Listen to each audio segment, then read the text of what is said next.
咧，有一次就去韓國啦，飛機咁巧隔離咧就有一個見到一個好後生嘅女仔啦，見到佢咁靚就會同佢攞 contact 啦，直接就拖咗去我返學房度咁咯。咁佢就俾一個好 shocking 嘅消息俾我咯，佢就同我講話佢有咗 BB 唔係我咯。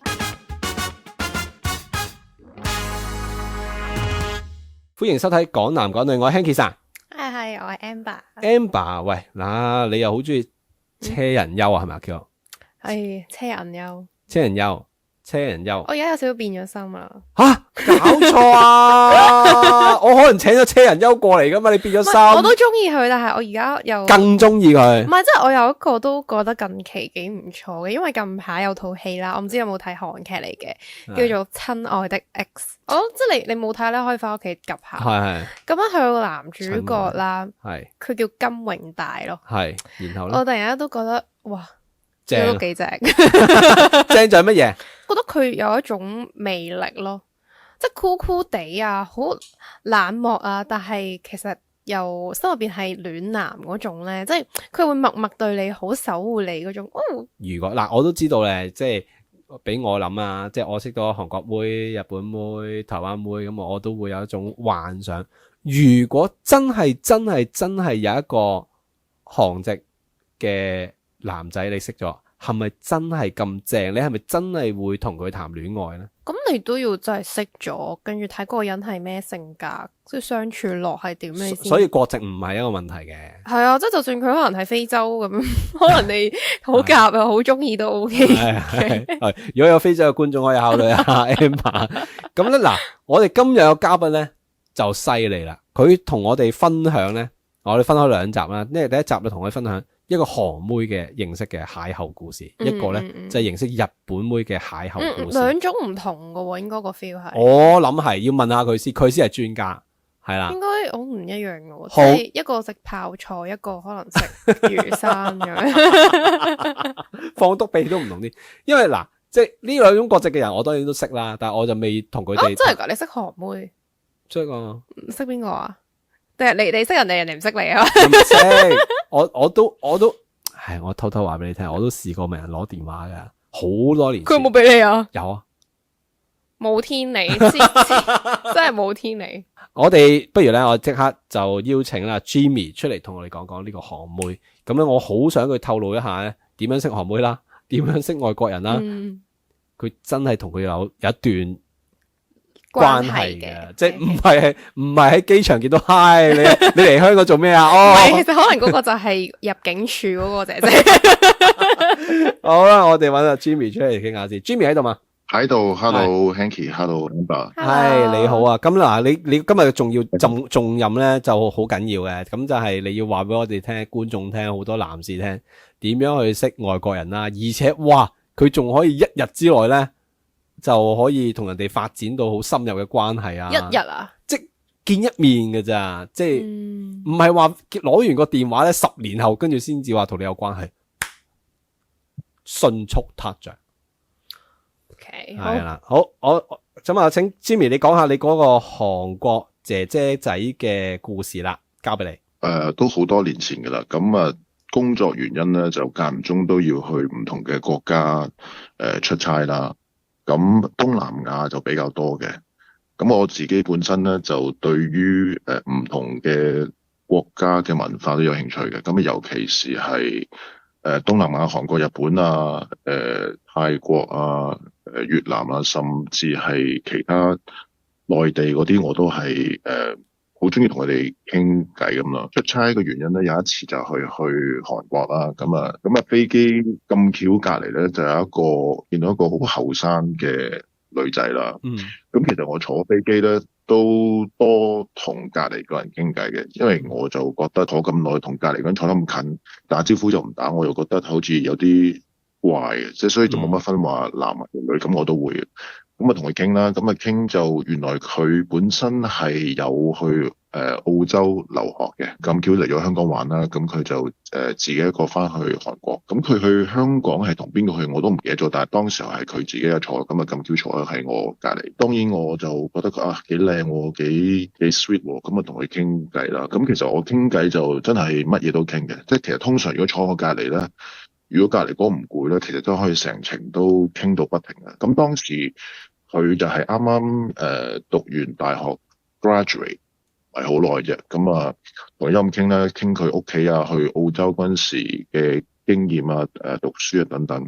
當然啦，咁當然見到佢咁靚，就會同佢攞 contact 啦。咁啊，成幾個鐘頭其實都好少可，如果真係問隔離係會唔俾嘅。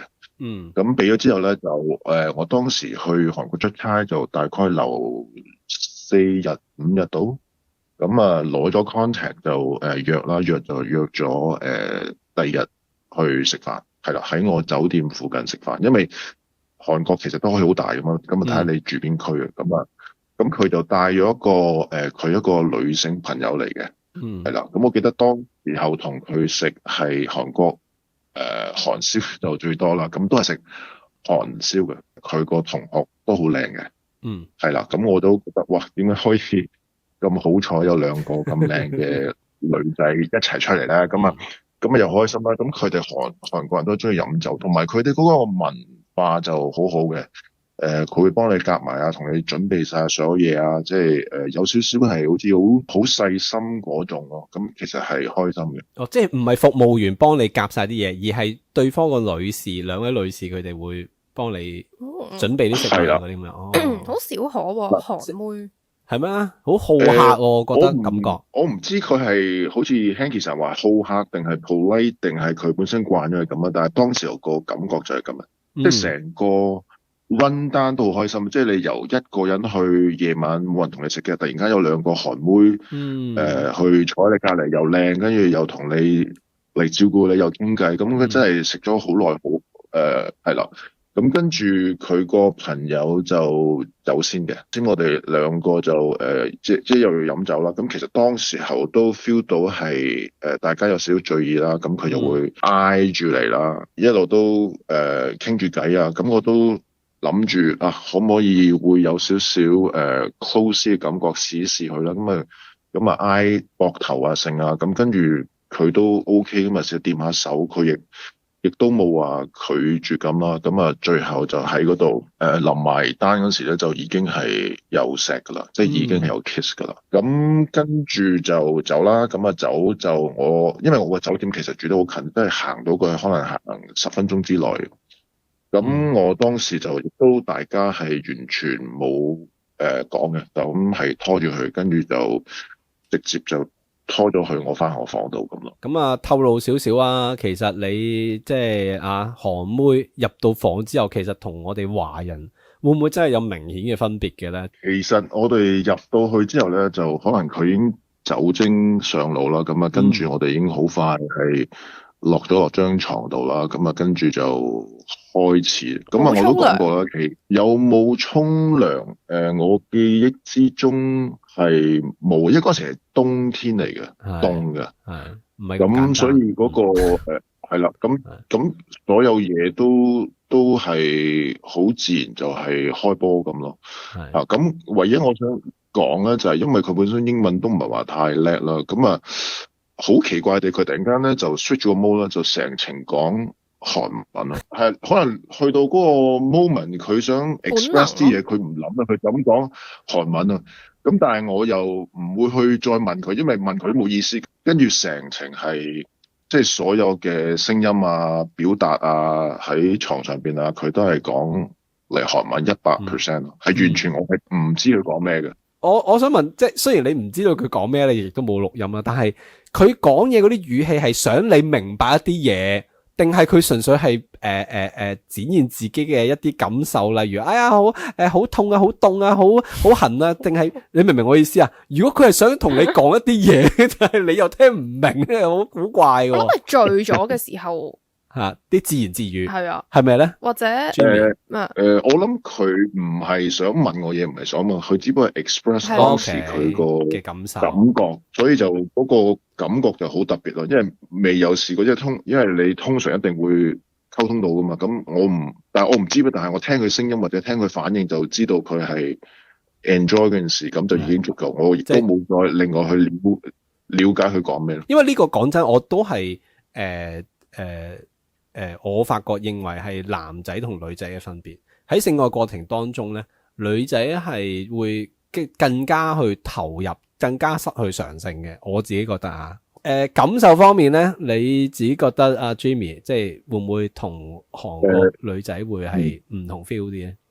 首先講下佢個身材啦，佢個身材係完全比我想象中係好多。佢個胸部係我諗係都 top 3我見過，即係完全個 shape 係非常之靚。我係完全冇諗過佢係咁靚咯。係咁個感覺係好嘅，因為始終第一次同韓妹一齊啦。咁韓妹我諗相信香港人好多都會對韓妹有種幻想㗎嘛，即係韓人係啦。咁之後其實我有同佢傾偈啦，即係之後傾偈。咁佢話佢係冇男朋友啦。咁我話我嗰次係出差出幾日㗎嘛。咁其實佢之後每日都有嚟搵我咯。哇！咁係啊，咁佢就都好 nice，因為佢問我想食啲咩，咁我係好中意食啲生果啦。咁韓國冬天咧，其實一個好當造嘅水果就係啲桃啊。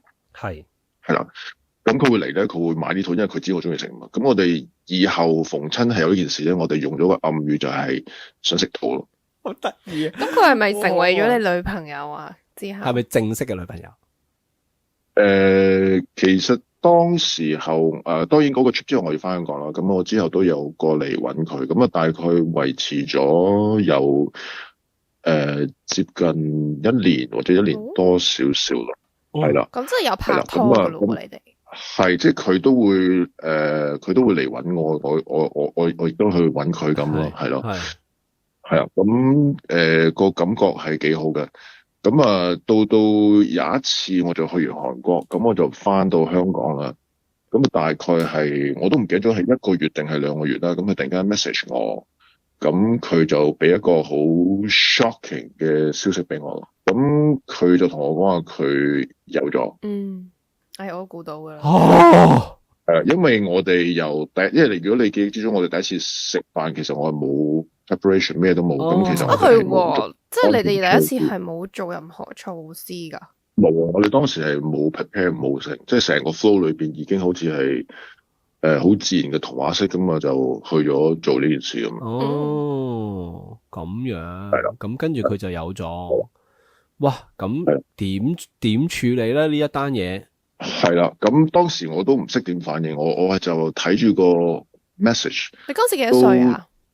我都30頭31度，咁好大個噶咯喎。咁我就諗緊點樣同佢講啦。咁最後我都因為其實我喺度諗，你唔想要過幾個月咁唔係，因為首先我想 confirm 翻，因為其實我哋見面時間其實好少，即係可能覺得唔係你嘅。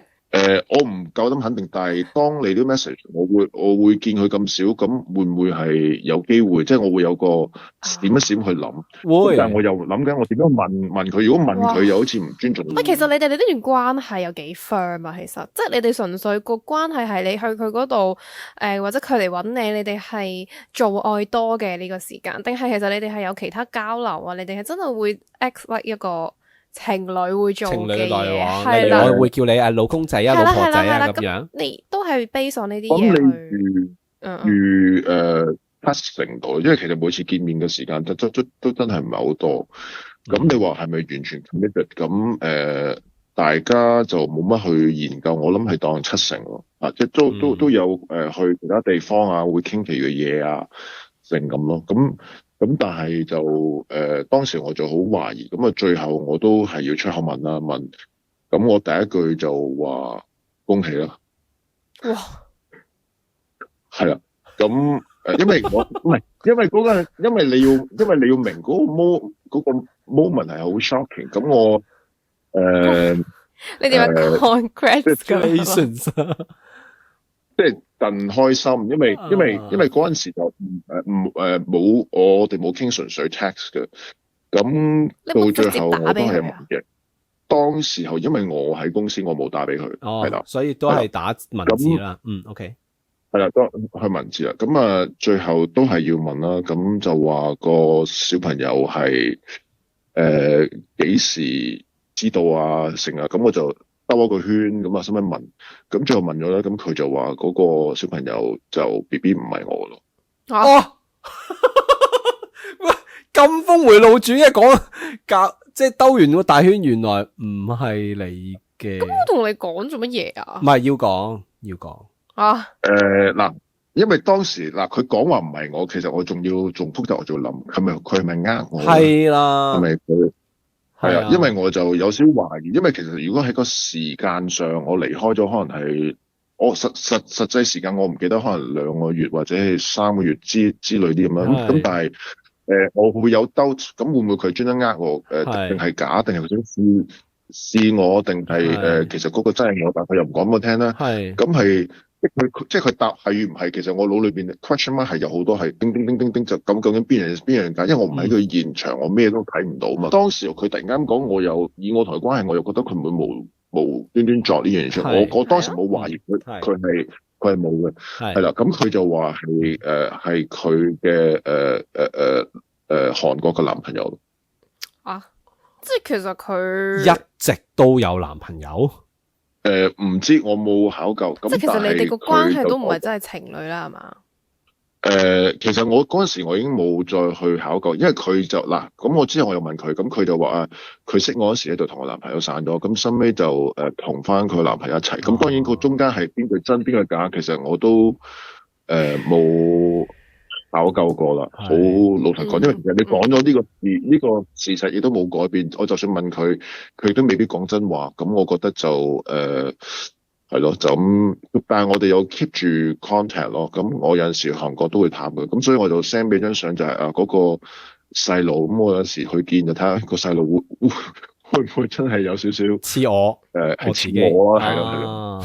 咁你覺得佢同你講我有咗個目的係咩咧？係想我正式同你分手啦？我無論你同你肉體定精神乜嘢，單聲你知，我哋就喺呢度。但係其實佢一開頭話我有咗 BB，咁但係佢一開頭係冇話俾你知個仔係你定係唔係你，定係佢就冇透露咯。冇講嘅，即係你戳佢出嚟，佢先肯講。其實我係兜咗個圈問佢咯。我兜，因為我佢係冇講，佢都冇主動講俾我聽。係，我覺得佢當時候，因為我同佢其實係都 close 噶嘛，咁可能佢覺得呢件事佢需要知，或者佢想覺得係應該我哋要終止。其實我唔係好肯定佢個意思，但係我相信我當時喺佢心目中咁 close 佢會講俾我聽咁。咁好啦，咁之後你哋都有 keep contact 嘅，甚至佢生完之後咧，你仲有同佢一齊見面嘅。係啊，有陣時去韓國咪大家見過面咁咯。即係一個 old friend 咁樣。你哋都幾思維嘅 open。你同佢見面嘅時候，老實講，佢老公即係所謂嘅老公，我唔知後尾有冇結婚，知唔知嘅？即係個爸爸知唔知？有，佢有結婚嘅有。係，咁個老公知唔知你哋有見面嘅？我冇問，我唔知，但係我哋真係朋友嘅見面，我相信就算講俾佢聽，咁我相信佢唔會成個故仔講俾佢聽嘅。咁如果就咁見一個香港朋友，我相信都係咯。臨呢個故事結束之前，可唔可以同我哋分享下？喂，識韓妹有冇啲咩秘訣啊？我哋好緊要呢個黃金時間，人人都聽緊呢10秒鐘，可唔可以分享下你嘅呢個秘訣？其實我一直都同韓國人，即係都會識啲韓國人嘅。咁我覺得你最主要就要了解佢韓國國家發生咩事，可能係我會了解佢政治啊，究竟邊個？即係其實近排韓國咪成日啲嚟 president 都係俾人哋炒落台咁，你要同一啲佢有共鳴嘅傾啦。或者你會講一啲關於K-pop 熟悉嘅嘢啦嚇。咁嗰啲就一講佢哋會好容易會 cross。如果佢又中意嘅，係啦，咁尤其實香港都有一班韓國人嘅 like community 喺度嘅。咁係咯，同埋而家韓國人係佢哋中意打 golf 噶嘛。咁如果你又係中意玩嗰啲，就容易同佢哋 build up 到。我睇新聞同埋好多韓國妹咧，都係好中意韓國出外國比賽足球員啊，孫希文啊嗰一啲咯。咁如果你同佢拎到呢啲嘢咧，佢哋就會同你不斷咁講，即係你淨係 bring up 呢樣嘢咧，跟住佢就一大堆就同你講啊，我有睇過去踢波啊，有去過 travel 俾佢簽個名啊之類啲嘢，咁佢就自然講，咁就一路落去就容易去融合到同佢哋嘅話題。OK，好啦，好，咁啊，今集多謝 Jimmy 先啊，我哋呢度咧就稍停一個段落，咁我哋咧就好多謝 Jimmy 同我哋分享佢同韓國妹嘅故事啦。咁其實你 Amber 你都可以照版煮碗，將佢化成韓國男仔嘅一個做法，咁啊去識下客。咁你唔係啱喺韓國翻嚟咩？好似有冇識韓仔啊？不過好搞笑，即係我同我 friend 兩個女仔一齊去嘛。咁我哋去出機場嘅時候咧，就冇 call Uber 啦。咁我哋就淨係搭咗佢嗰個快線，即係有少少似機場快線嗰種。係啊。跟住好搞笑，有個韓國男仔啦。係點啊？唔係啲 juicy 嘢嚟，不過啲有趣嘢嚟嘅。即係佢無啦啦喺落車嘅時候咧，咁我 feel 到無啦啦後邊。即係因為我等落車咧，我係中意等晒啲人走咗，跟住我先企起身嘅。咁我同我 friend 都坐咗喺度，咁啲人就喺隔離咁樣行啦。咁我突然間就 feel 到，點解有啲好凍嘅嘢喺我頭頂，我一嘢咁樣淋咗落嚟。即係佢唔係好多，唔係一桶嘅，佢大概就係2-3啖水咁樣嘅份量啦，好冰嘅係。跟住我有啲驚死啦，咩嚟嘅咧？跟住我望一望咁樣啦，跟住之後就有個韓國嘅男仔。佢個衣着就有少少似係嗰啲潮童咁樣，係啦。跟住我望住佢，我呆咗。我就望一望佢揸住啲咩啦。咁佢揸住罐酒嚟嘅，跟住佢就應該係唔小心咁樣倒咗落我度。跟住佢就突然間同我講話sumimasen咁樣，佢應該以為我係日本人。係啊，佢係咁，sumimasen，咁我冇講嘢，我呆咗，因為我仲撈緊，我個腦有少輕咗機啊嗰陣時，我呆咗，我咁樣望住佢啦，跟住佢就突然間喺佢個銀包度攞咗2張5萬won俾我咯。哦，2張5萬，哇10萬喎。即係大概港紙600蚊左右咯。正啊，淋多幾下。跟住之後佢就突然間攞咗啲錢，跟住俾咗我，跟住sumimasen咁樣，跟住就走咗咯。哦。跟住點解我知道佢韓國人咧？因為之後我。即係喺佢身邊都有擦身而過嘅，咁我聽到佢同佢個朋友都係講韓文噶咯。哦 ，OK， 哇，就係咁樣，即係唔係啲咩艷遇嚟嘅，好搞笑真係我覺得。OK， 好啦，咁啊多謝Jimmy，亦都多謝阿 Amber 咧，同我哋分享佢哋喺韓國嘅故事啊！我哋下集再見，拜拜。拜拜。以上嘅節目係經過刪剪嘅，如果想睇足本版咧，就記得加入會員啦。加入咗會員之後咧，仲可以入埋我哋嘅 TG Group，同我哋分享個故事嘅嘉賓傾下偈。咁啊，如果你有故事啊，記得 WhatsApp 同我哋分享啦。而家就訂閱同加入會員啦。